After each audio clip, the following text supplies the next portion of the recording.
Oh, the time we're living in. It's got me thinking about my grandmother. This time, this world, it's like something we've never seen before. We're in quarantine and normal activities like going to school and attending Mass have been cancelled. And right from the get-go, we've been told to prepare for a second wave later in the year. Now, we're not the first generation of Newfoundlanders to pray for things to be restored. 102 years ago, the Spanish influenza arrived in Newfoundland.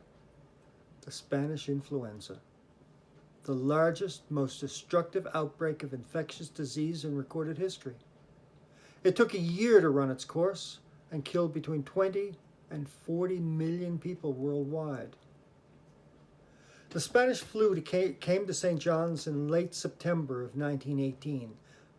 Now that's a very long time ago, but if you're over 20 years of age, chances are you knew people who lived through it.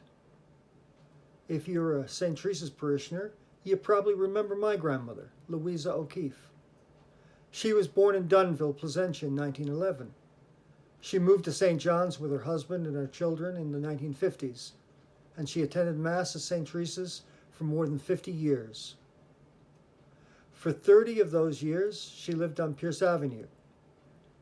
That's between the Connors and the Kirbys, two pillars of Mundy Pond society. Her last years were spent at Kellybrook Apartments on Stamps Lane. And I wonder a lot about what Nan would have thought of how we are dealing with this COVID-19, because she was a survivor of the Spanish influenza. Nan was only 9 years old when her mother and baby brother contracted the disease. Nan told me that she remembered crying at her mother's funeral. The death of her mother and her brother caused her to be raised by her grandmother, and that changed her life forever. She didn't have an unhappy life, but it was a lot different from what it should have been. By February of 1919, only 5 months after arriving here, the Spanish flu pandemic had killed more than 600 people on the island.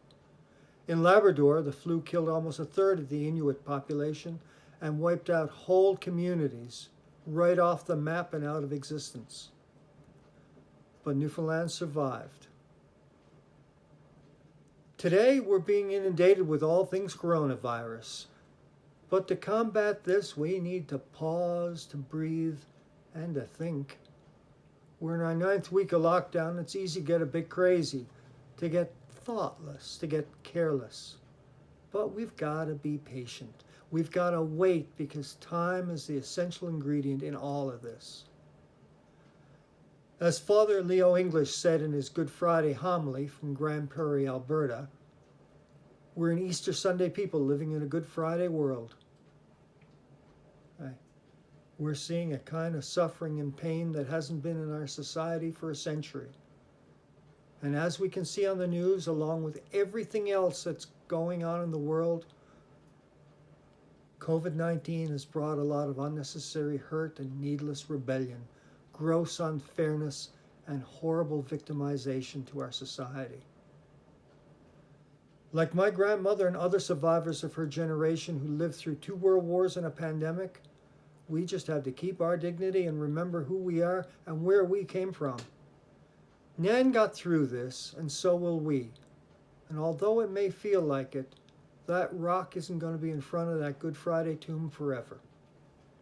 Someday it'll be rolled back and we'll be able to breathe easy.